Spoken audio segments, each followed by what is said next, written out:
جو ہو چکا ہے جو ہوگا حضور جانتے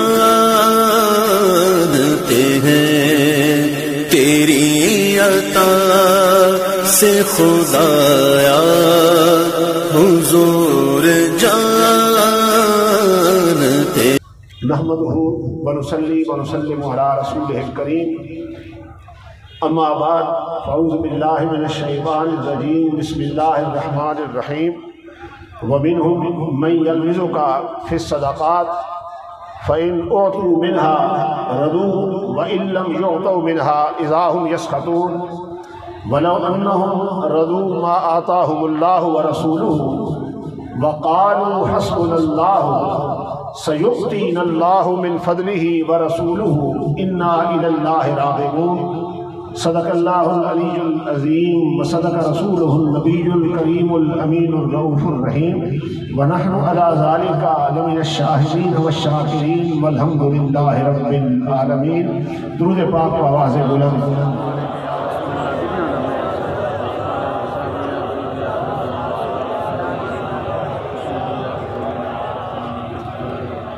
سٹیج پر تشریف فرما قابل حسن احترام علماء کرام بالخصوص استاد العلماء حضرت علامہ مولانا قاری سلطان محمود صاحب دامت برکاتہم العالیہ، دیگر مقتدر معظم علماء ذی احتشام، دیگر سامعین کرام، اللہ رب العزت کا یہ لاکھ لاکھ شکر ہے کہ اللہ نے ایک بار پھر ہمیں اپنے محبوب کی ولادت کا جشن منانے کی ہمت اور توفیق عطا فرمائی، اور آئے دن میرے نبی کا ذکر بڑھتا چلا جا رہا ہے. میرے رب کا فرمان ہے وَرَفَعْنَا لَكَ ذِكْرَكَ، محبوب تیرے لیے تیرے رب نے تیرے ذکر کو بلند کر دیا. ذکر کس کا؟ مصطفیٰ کا.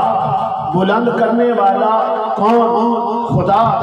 جب خدا کی طاقتیں لامحدود ہیں، ان کی کوئی حد نہیں، کوئی انتہا نہیں، تو پھر ذکر مصطفیٰ کی حدوں تک ہم کیسے پہنچ سکتے ہیں؟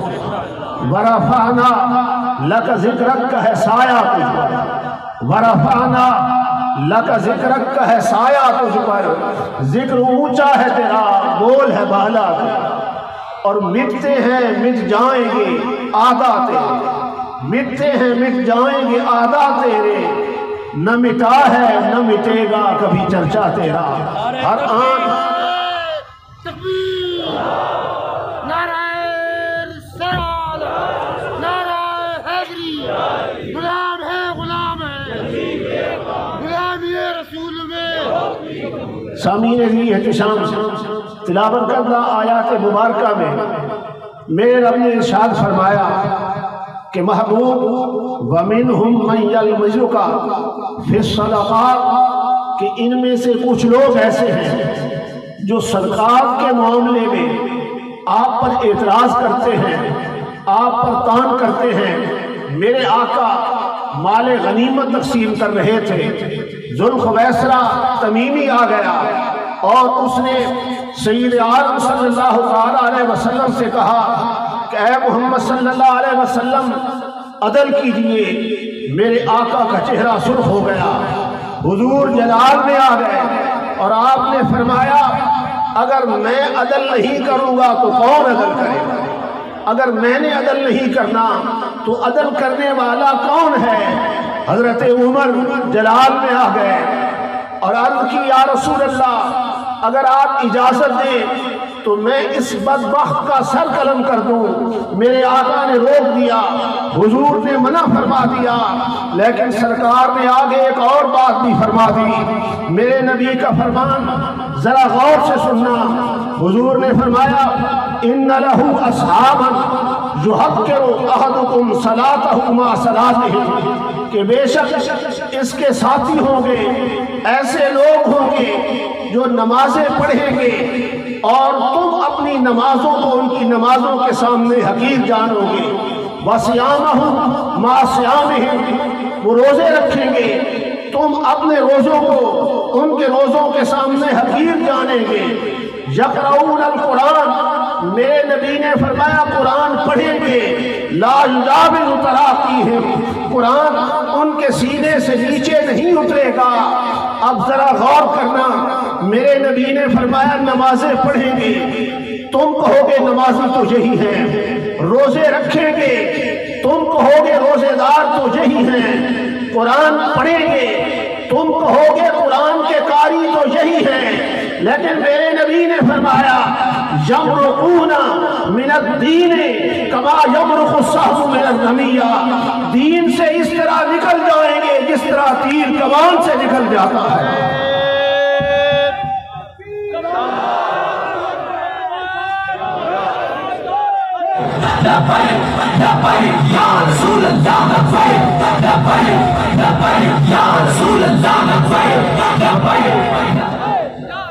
اس کے ساتھ ذرا دوسری روایت بھی ملا لیجیے، نبی کریم صلی اللہ تعالیٰ علیہ وسلم تشریف فرما ہے، ایک شخص آ گیا جس کا ماتھا آگے کو نکلا ہوا تھا، آنکھیں اندر کو دھنسی ہوئی تھی، سر اس کا موڑا ہوا تھا۔ نبی علیہ السلام سے کہنے لگا یا محمد اتق اللہ، اے محمد اللہ سے ڈرو۔ میرے آقا کا چہرہ سرخ ہو گیا۔ حضور نے فرمایا فَمَن يُطِعِ اللَّهَ إِذَا عَصَيْتُهُ، جب میں رب کی نافرمانی کروں گا تو رب سے ڈرنے والا کون ہوگا؟ رب نے مجھے امین بنا کے بھیجا ہے لیکن تم تسلیم نہیں کرتے۔ صحابہ نے اس مقام پر بھی اس کے قتل کی اجازت چاہی، میرے نبی نے روک دیا، لیکن سرکار نے آگے کیا فرمایا ان من دِعْدِ هَذَا قَوْمًا، اس کی نسل سے ایسے لوگ پیدا ہوں گے یقرؤون القرآن، قرآن پڑھیں گے، لا یجاوز حناجرہم، قرآن ان کے سینوں سے نیچے نہیں اترے گا، یمرقون من الاسلام مروق السهم من الرمیہ۔ حضور نے فرمایا وہ دین سے اس طرح، اسلام سے اس طرح نکل جائیں گے جس طرح تیر کمان سے نکل جاتا ہے۔ فَيَقْتُلُونَ أَهْلَ الْإِسْلَامِ، حضور نے فرمایا اہل اسلام کو قتل کریں گے۔ وَيَقْطَعُونَ أَهْلَ الْأَوْثَانِ، بت پرستوں کے ساتھ ان کی دوستیاں ہوں گی، ان کے تعلقات ہوں گے، ان کو چھوڑ دیں گے۔ میرے نبی نے اگلی بات کیا فرمائی؟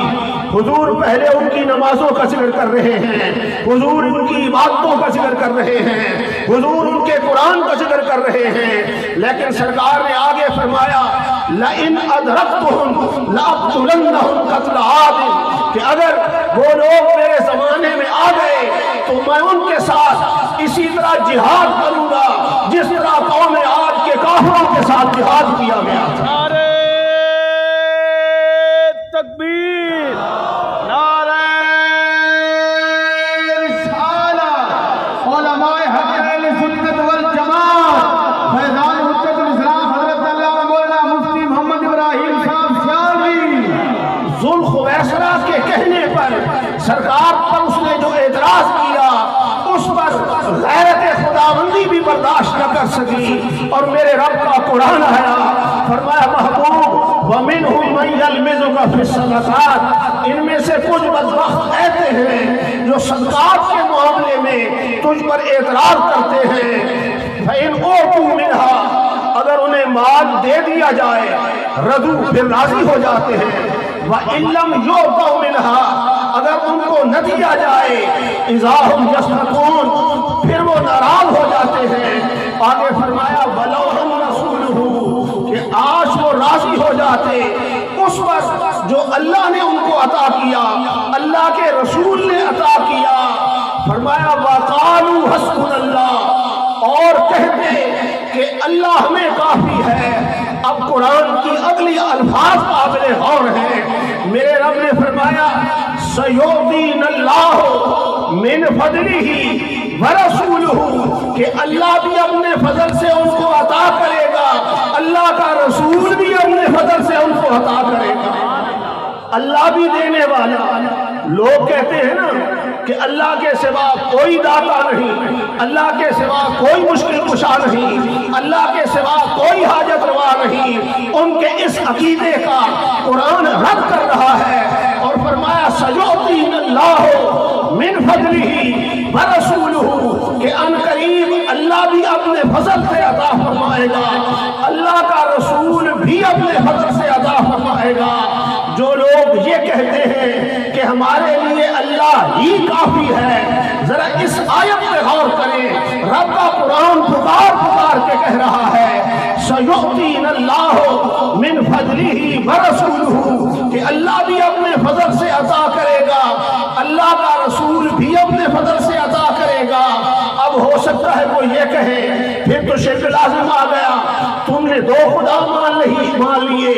نہیں، اللہ داتا ہے خود بخود، اس کو کسی نے عطا نہیں کیا، محبوب داتا بنا ہے رب کے بنانے سے، رب کے بنانے سے۔ روح اعلیٰ حضرت تڑپی اس مقام پہ، فرمایا رب ہے موتی یہ ہے قاسم، رب ہے موتی یہ ہے قاسم، رزق اس کا ہے کھلاتے یہ ہیں، دینے والا رب ہے، ان کی عطاؤں کو تقسیم کرنے والا آمنہ کا لال ہے۔ اسی طرح قرآن کے دوسرے مقام کو دیکھیے، ابن جمیل نے جب زکوٰۃ دینے میں کمی کر دی تو سید عالم صلی اللہ علیہ وسلم نے ارشاد فرمایا ما ينقم ابن جمیل الا انه كان فقيرا فاغناه الله ورسوله، کہ ابن جمیل کو یہی بات بری لگی ہے نا کہ اس کو اللہ نے غنی کر دیا ہے، اللہ کے رسول نے غنی کر دیا۔ نعرہ تکبیر، نعرہ رسالت، علماء حق اہل سنت والجماعت۔ اللہ کا رسول، اللہ بھی غنی کرنے والا، اللہ کا رسول بھی غنی کرنے والا، اللہ دینے والا، محبوب اس کے خزانوں کو بانٹنے والا۔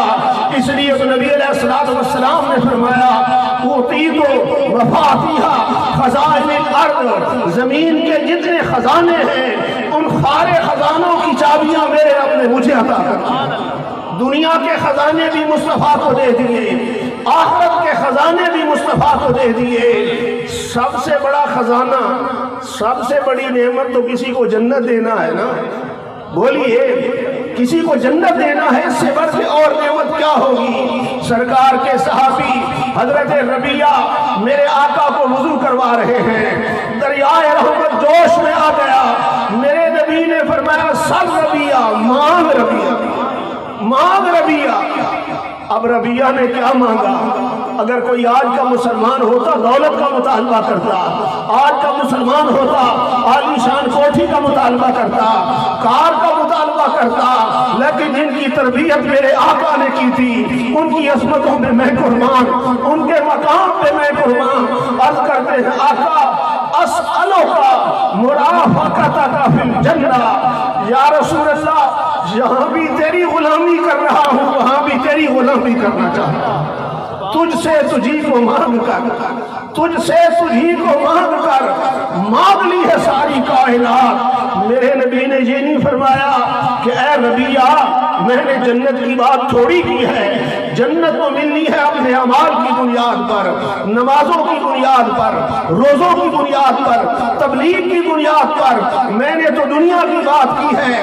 نہیں، میرے نبی نے فرمایا اب غیر ذالک، یہ تو ہو چکا اور بھی کچھ نہ، اب تنگی داماں پہ نہ جا اور بھی کچھ مانگ، اب تنگی داماں پہ نہ جا اور بھی کچھ مانگ، ہے آج وہ مائل بہتا اور بھی کچھ مانگ۔ محبوب کہتے ہیں یہ تو ہو گیا اور بھی کچھ مانگ۔ حضرت ربیعہ جواب کیا دیتے ہیں؟ عرض کرتے ہیں یا رسول اللہ تجھ سے تجھی کو مانگ کر مانگ لی ہے ساری کائنات۔ عرض کرتے ہیں آقا جب آپ مل گئے میں نے اللہ نفس کا بکثرت السجود، اب نمازیں چھوڑ نہ دینا، نمازیں پڑھتے رہنا، رب کی بارگاہ میں محبوب مجھے شرمندہ نہ کرنا کہ رب یہ نہ فرمائے محبوب تیرے وعدے پہ جنت کو دے رہے ہیں لیکن ربیعہ نے نمازیں چھوڑ دی تھی، تو میرے مصطفیٰ نے صرف دنیا کے خزانے ہی تقسیم نہیں کیے، مصطفیٰ نے تو آخرت کے خزانے بھی مانگے۔ نعرہ تکبیر، نعرہ رسالت، غلام ہیں، غلام ہیں، غلامی رسول میں جو ہو نہ عشق مصطفیٰ، میرے نبی کو تاجدار ختم نبوت میرے نبی کو ان کے رب نے صرف خزانے بانٹنے کا اختیار نہیں دیا، بلکہ رب نے محبوب کو یہ شان بھی دے کر بھیجا ہے کہ کسی چیز کو حلال کرنا چاہے تو حلال قرار دے سکتے ہیں، کسی چیز کو حرام قرار دینا چاہے تو حرام قرار دے سکتے ہیں۔ قرآن نے فرمایا یأمرہم بالمعروف وینہاہم عن المنکر ویحل لہم الطیبات، کہ اللہ کا محبوب نیکی کا حکم دیتا ہے، برائی سے روکتا ہے، ویحل لہم الطیبات، اور ان کے لیے پاکیزہ چیزوں کو حلال قرار دیتا ہے، ویحرم علیہم الخبائث، اور ان کے لیے رجس گندی اور ناپاک چیزوں کو حرام قرار دیتا ہے۔ فرمایا صرف حلال و حرام کا اختیار ہم نے محبوب کو دے کر نہیں بھیجا، وَيَدَعْ عَنْهُمْ إِسْرَهُمْ وَالْأَغْلَالَ الَّتِي كَانَتْ عَلَيْهِمْ، لوگ جس بوجھ کے تلے دبے ہوئے تھے ان سے وہ بوجھ بھی اتارتا ہے، جن زنجیروں میں وہ جکڑے ہوئے تھے ان زنجیروں کو توڑ پھینکتا ہے۔ فَالَّذِينَ آمَنُوا، جو اس رسول پر ایمان لائے، آگے یہ نہیں فرمایا انہیں نمازیں پڑھی، فَالَّذِينَ آمَنُوا بِهِ، جو اس پر ایمان لائے، وَعَزَّرُوهُ، اور محبوب کی تعظیم بجا لائی، وَعَزَّرُوهُ، اور محبوب کی تعظیم بجا لائی، وَنَصَرُوهُ، اور محبوب کی امداد کی۔ اب آپ کہیں گے کہ امداد کس طرح ہوتی ہے؟ امداد سے مراد یہ ہے کہ محبوب کے دین کی امداد کرنا ہے، محبوب کی عزت کی حفاظت کرنا ہے۔ اگر اس کا عملی نمونہ دیکھنا ہو تو ذرا چند سال پیچھے فیض آباد کی یخبختہ ہواؤں کی طرف چلے جائیں، جو ایک معذور شخص ویل چیئر پر بیٹھا ہوا مصطفیٰ کی عظمت کی بات کر رہا تھا، حضور کی عزت کی بات کر رہا تھا، اور بار بار کہہ رہا تھا انہیں جانا انہیں مانا نہ رکھا غیر سے کوئی، انہیں جانا انہیں مانا نہ رکھا غیر سے کوئی کام۔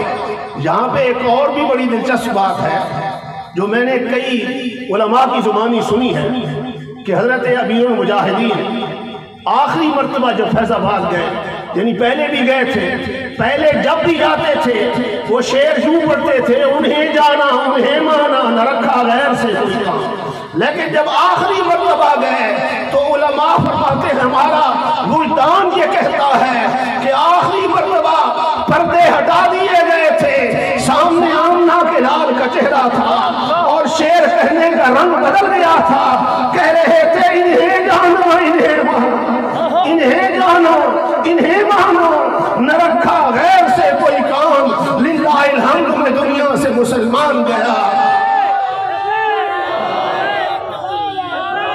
یا رسول اللہ لبیک لبیک لبیک یا رسول اللہ لبیک لبیک لبیک یا رسول اللہ لبیک لبیک لبیک یا رسول اللہ لبیک لبیک لبیک یا رسول اللہ لبیک۔ دعا مانگا کرے اللہ ہمیں بھی امیر المجاہدین کی طرح ایمانی غیرت عطا فرمائے، اللہ ہمارے دلوں میں ان جیسا جوش اور جذبہ پیدا کرے، ان جیسا عشق پیدا کرے، تو وَعَزَّرُوهُ وَنَصَرُوهُ، ایمان لانے کے بعد سب سے پہلا کام محبوب کی تعظیم بجا لانا ہے، ان کے دین کی مدد کرنا ہے۔ وَاتَّبَعُوا النُّورَ الَّذِي أُنزِلَ مَعَهُ، اس کے بعد فرمایا وہ نور جو محبوب لے کر آیا ہے، جو ان پہ نازل کیا گیا، اس کی اتباع کرنی ہے۔ محبوب کی تعظیم پہلے ہے، قرآن پڑھنا بعد میں ہے، محبوب کی تعظیم پہلے ہے، نمازیں بعد میں ہیں۔ فرمایا جنہوں نے پہلے محبوب کی تعظیم کی اور پھر احکام شرع پر عمل کیا، اولئک هم المفلحون، قیامت کے دن کامیابیوں کے تاج انہی لوگوں کے سر سجائے۔ محبوب کی شان، محبوب کو رب نے کتنا مقام دے کے بھیجا ہے۔ اللہ اکبر، کوئی عورت کسی مرد کے ساتھ نکاح کرنے کی پابند نہیں ہے، شرعاً کسی عورت پر یہ پابندی نہیں کہ اس نے فلاں کے ساتھ نکاح کرنا ہے۔ میرے آقا نے اپنی پھوپھی ابیمہ کی صاحبزادی حضرت زینب کے رشتے کے لیے اپنے غلام حضرت زید کا نام پیش کر، آزاد کردہ غلام حضرت زید کا نام پیش کر دیا۔ حضرت زید کا جب نام پیش ہوا انہوں نے دیکھا کہ یہ تو آزاد کردہ غلام ہے۔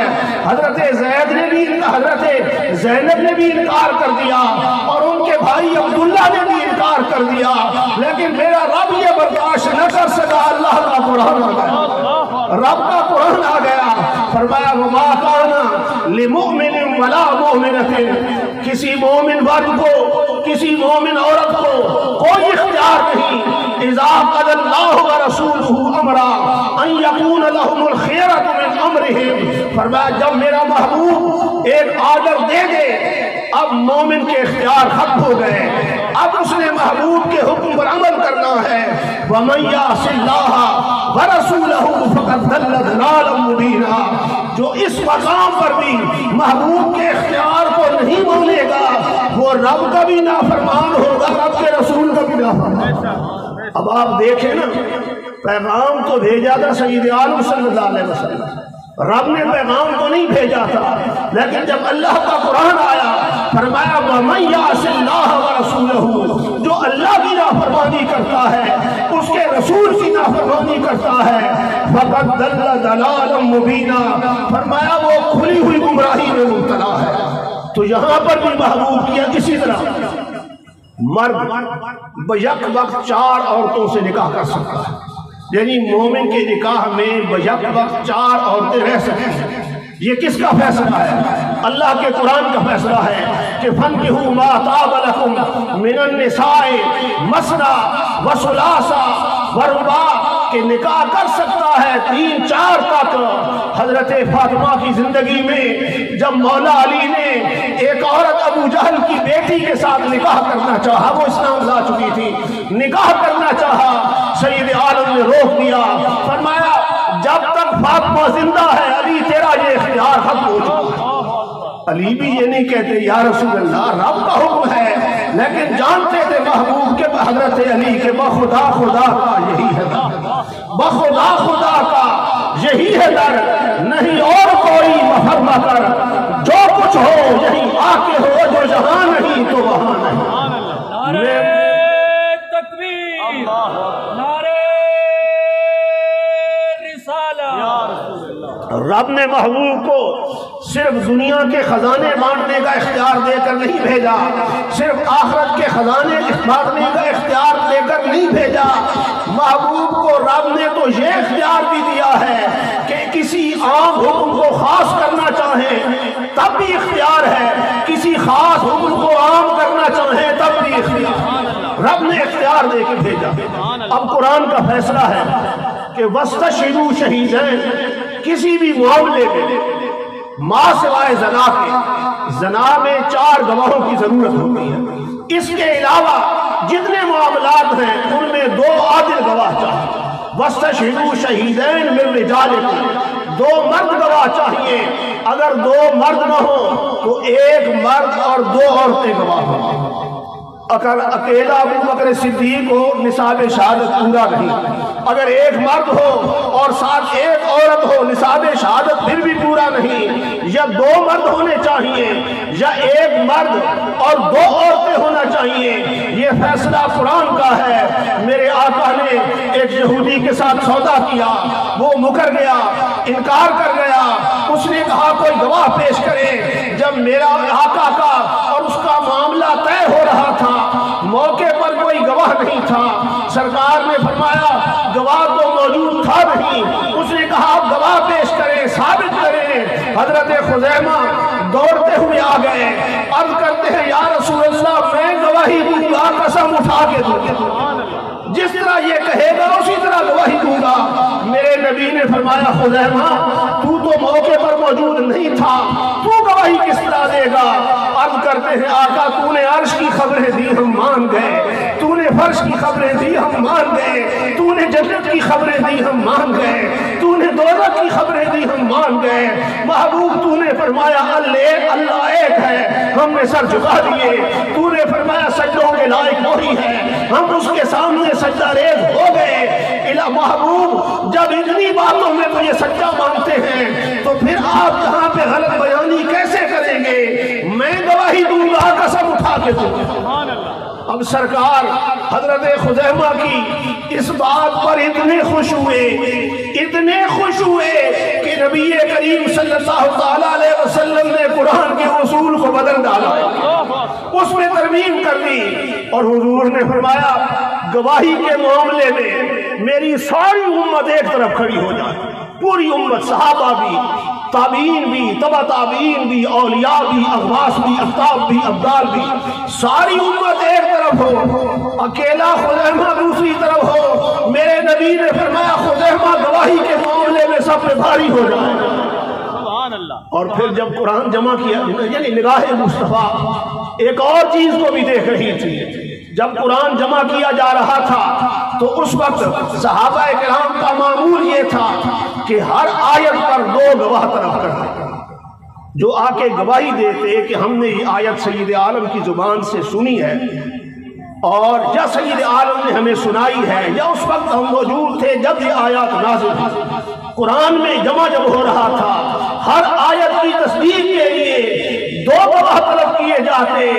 آخر پہ سورہ توبہ کی چند آیتیں رہ گئی جن کی گواہی دینے کے لیے اکیلے خزیمہ بچ گئے تھے، جن کو صرف خزیمہ نے سنا تھا اور کوئی گواہ موجود نہ تھا۔ اللہ اکبر! صدیق اکبر کی آنکھوں میں بھی آنسو آ گئے، فرمایا میں محبوب کی عظمتوں پہ قربان، سرکار دیکھ رہے تھے کہ قرآن کی تکمیل کے لیے ایک وقت آئے گا کہ ایک ہی گواہ بچ جائے گا، اس گواہ کی گواہی کو مصطفیٰ نے ساری امت میں بھاری قرار دیا۔ نعرہ تکبیر، نعرہ رسالت، غلامان مصطفیٰ، بلکہ قرآن کی حضرت علامہ مولانا مفتی محمد ابراہیم صاحب سالوی۔ اس لیے میرے رب نے محبوب کو اتنے اختیار، اتنی شانیں دے کر بھیجا اور فرمایا کیا فلا وربک، محبوب تیرے رب کی قسم، لا یؤمنون، مومن ہو ہی نہیں سکتے، حتی یحکموک فیما شجر بینہم، یہاں تک کہ اپنے جھگڑوں میں تجھے حاکم مطلق تسلیم نہ کرے، ثم لا یجدوا فی انفسہم حرجا، اور پھر محبوب تو کوئی فیصلہ فرما دے تو فیصلے کے معاملے میں دل میں تنگی بھی محسوس نہ کرے، اعتراض کرنا تو دور کی بات ہے، دل میں تنگی بھی محسوس نہ کرے، ثم لا یجدوا فی انفسہم حرجا مما قضیت ویسلموا تسلیما قضیت ویسلموا تسلیما، اور محبوب اس فیصلے کو اس طرح تسلیم کرے جس طرح تسلیم کرنے کا حق ہے۔ اور صحابہ نے محبوب کے فیصلے تسلیم کیے ہیں، بلکہ شرعی معاملات میں بھی محبوب نے اگر کوئی عمل ایسے کر دیا ہے جو قرآن کی آیت میں ترمیم ہو رہی تھی، صحابہ نے اسی کو بلے باندھ دیا۔ آپ کہیں گے آپ نے اتنی بڑی بات کر لی، ہاں قرآن سے پوچھیں، قرآن میں ہے المومنین کتاب موقوتا، کہ مومنوں پر نماز مقررہ وقت میں فرض، مقررہ وقت میں نماز پڑھنی ہے۔ صبح کی نماز صبح ہی کے ٹائم میں ادا کی جائے گی، ظہر کے ٹائم میں پڑھیں گے تو وہ ادا نہیں ہوگی، وہ قضا ہوگی۔ اگر ساری دنیا کے پیر، ساری دنیا کے مولوی اور وہ بدبخت جو گلے پھاڑ پھاڑ کر یہ دعویٰ کرتے ہیں کہ ہم اور نبی ایک جیسے ہیں، یہ سارے جمع ہو جائیں، ایک نماز کا وقت تبدیل کر سکتے ہیں؟ بولیے، ایک سجدے کا وقت تبدیل کر سکتے ہیں؟ کیوں جی؟ کن اختیار ہے؟ کسی کو کوئی اختیار نہیں۔ میرے آقا کے ساتھ 1,00,000 صحابہ کا ٹھاٹھے مارتا ہوا سمندر ہے، جم غفیر ہے۔ میرے آقا نے میدان عرفات میں ظہر کے وقت میں پہلے ظہر کی نماز پڑھا دی، پھر عصر کی نماز پڑھا۔ کسی صحابی نے یہ عرض نہیں کیا کہ یا رسول اللہ آپ نے شریعت کا قانون بدل دیا۔ احترام میں نبی کے شریعت کھڑی رہی۔ کسی نے یہ نہیں کہا کہ آقا نماز مقررہ وقت میں فرض ہے اور آپ نے ظہر کے وقت میں عصر پڑھا دی، اور وقت سے پہلے تو نماز ہوتی نہیں ہے، یعنی وقت کے بعد تو قضا ہو سکتی ہے نا۔ جو نماز وقت سے پہلے پڑھی جائے وہ سرے سے ہوتی نہیں ہے۔ صحابہ کو مصطفیٰ نے ظہر کی نماز پڑھا دی، ظہر کے ٹائم میں عصر کی نماز پڑھا دی۔ علماء تشریف فرما ہے کسی ایک صحابی سے بھی یہ ثابت نہیں اس نے عرض اعتراض کیا ہو اور اس نے یہ عرض کیا ہو کہ آقا آپ نے یہ کیا کیا، ظہر کے وقت میں عصر کی نماز پڑھا دی۔ جانتے تھے محبوب کے مقام کو۔ حضور وقوف عرفات فرماتے ہیں جب مغرب کی اذان ہوئی، مغرب کا وقت شروع ہوا، باقی نمازوں کی نسبت مغرب کا وقت تھوڑا ہوتا ہے، مغرب کا وقت تنگ ہوتا ہے۔ جب مغرب کا وقت شروع ہوا میرے نبی میدان عرفات سے نکل پڑے، حضور میدان عرفات سے چل پڑے۔ 1,00,000 صحابہ ساتھ ہیں وہ بھی چل پڑے۔ یہاں پر تو 1 منٹ نماز میں تاخیر ہو جائے نا امام پر عذاب بن جاتا ہے، مصیبت بن جاتی ہے۔ اسی طرح ہے یا نہیں؟ امام کے گلے پڑ جاتے ہیں، پتہ نہیں آتے نماز پڑھنے کے لیے ہیں یا مسجدوں میں شیطانی کرنے کے لیے آتے ہیں۔ اللہ تعالی ہماری مسجدوں کو فتنوں سے محفوظ رکھے۔ تو سرکار دو عالم صلی اللہ علیہ وسلم مغرب کا وقت شروع ہوا، میرا نبی میدان عرفات سے نکل پڑا، صحابہ سارے حضور کے پیچھے چل پڑے۔ کسی ایک صحابی سے بھی یہ ثابت نہیں کہ اس نے عرض کیا ہو یا رسول اللہ مغرب کی نماز تو پڑھ لیں، نماز تو ادا کر دیں، نہیں نکل پڑے۔ میرے آقا میدان مزدلفہ پہنچے، مغرب کا وقت ختم ہو چکا تھا، عشاء کا وقت آ چکا تھا۔ میرے نبی نے مغرب کے وقت میں، عشاء کے وقت میں پہلے مغرب کی نماز پڑھا دی اور پھر عشاء کی نماز پڑھا دی۔ میرے نبی کی یہ سنت ان کے رب کو اتنی پسند آئی، اتنی پسند آئی کہ قانون بدل گیا، ضابطہ بدل گیا۔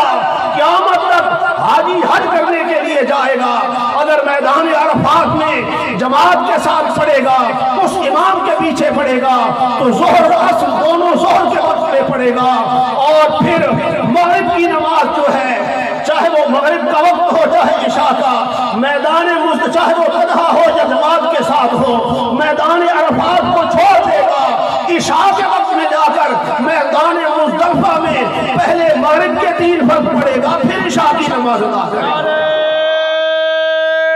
تکبیر، نعرہ رسالت، غلام ہیں۔ اس لیے فرمایا جب تک نبی علیہ السلام کو اپنا حاکم نہیں مانیں گے، جب تک حضور کے فیصلوں کو اس طرح تسلیم نہیں کریں گے جس طرح تسلیم کرنے کا حق ہے، تو مسلمان ہو ہی نہیں سکتے۔ بلکہ میرے نبی کے اختیار، اللہ اکبر، علماء تشریف فرما ہے، ایک بندہ آ گیا، اس نے آ کے عرض کیا کہ یا رسول اللہ میں کلمہ تو پڑھنا چاہتا ہوں، مسلمان تو ہونا چاہتا ہوں، لیکن میری چند شرائط ہیں۔ حضور نے فرمایا تیری شرائط کیا ہیں؟ اس نے عرض کیا آقا نمازیں 5 فرض ہیں، میں 5 نہیں پڑھ سکتا، 3 معاف کر دیں، 2 پڑھوں گا اور اس شرط پر اسلام قبول کروں گا۔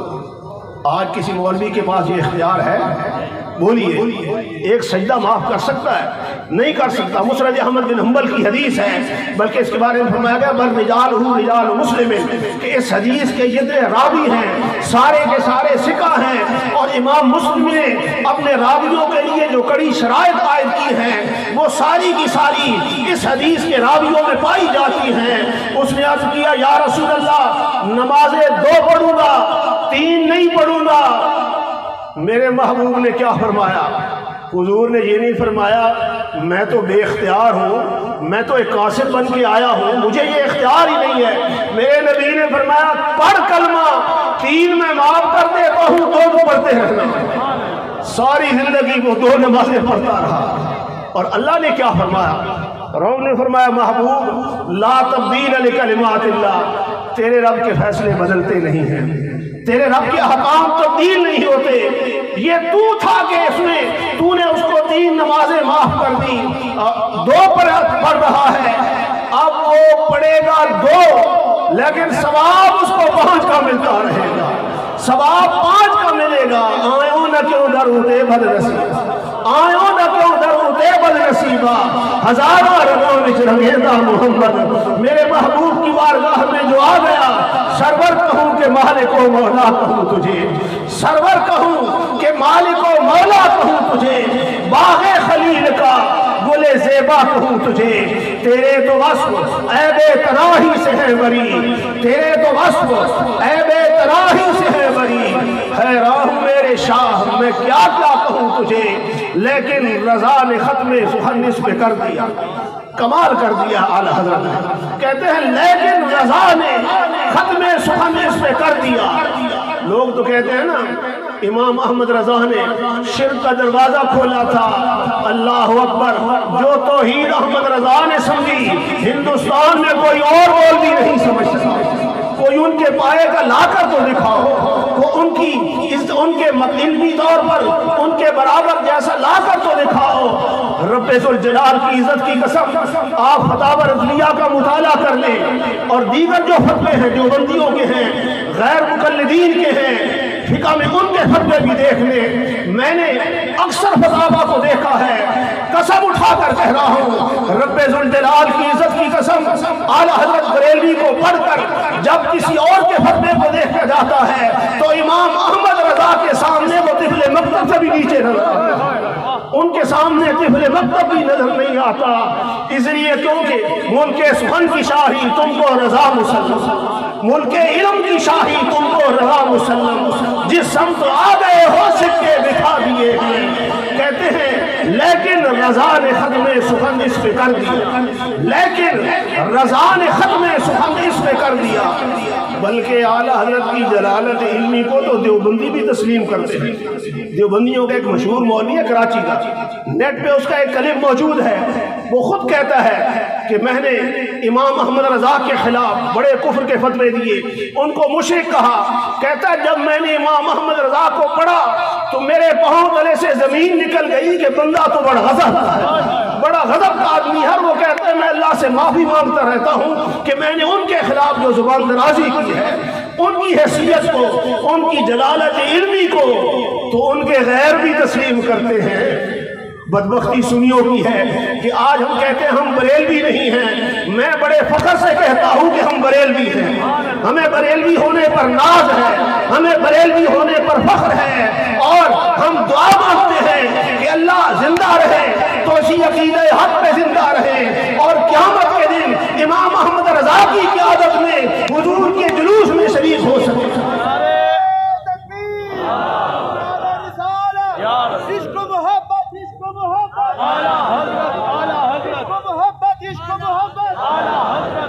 ملک سخن کی شاہی تم کو رضا مسلم، جس سمت آ گئے ہو سکے بٹھا دیے ہیں۔ آخر پہ کیا کہتے ہیں سرور کہوں کہ مالکم، لیکن رضا نے ختم سخن اس پہ کر دیا، لیکن رضا نے ختم سخن اس پہ کر دیا۔ خالق کا بندہ خلق کا مولا کہوں تجھے، اللہ تعالیٰ اسی عقیدہ حق پہ قائم رکھے، اسی عقیدہ حق پہ موت آئے۔ اچھا لوگ چونکہ سوشل میڈیا کا دور ہے نا، آج کل مولوی گلے پھاڑ پڑ کر کہتے ہیں کوئی جی صحابہ نے میلاد کا جلوس نکالا تھا، تو آپ ان سے پوچھ لیں کیا صحابہ نے 3 روزہ تبلیغ کے اجتماع منعقد کیے تھے؟ کیا صحابہ نے سیرت کانفرنسوں کا انعقاد کیا تھا؟ کیا صحابہ نے بڑے بڑے کتاب اور اشتہار چھپائے تھے؟ ایک مولوی صاحب کہتے ہیں اور یہ دین سمجھ کر کرتے ہیں۔ میں نے کہا تم پھر یہ جو مسجدیں پکی بناتے ہو یہ بے دینی سمجھ کر بناتے ہو؟ یہ جو 3 روزہ اجتماع سالانہ ہوتا ہے اس کو بے دینی سمجھ کر کرتے ہو؟ اور تم پر میرے آقا کی عنایت نہ سہی، اور تم پر میرے آقا کی عنایت نہ سہی، ظالموں کلمہ پڑھانے کا بھی احسان گیا۔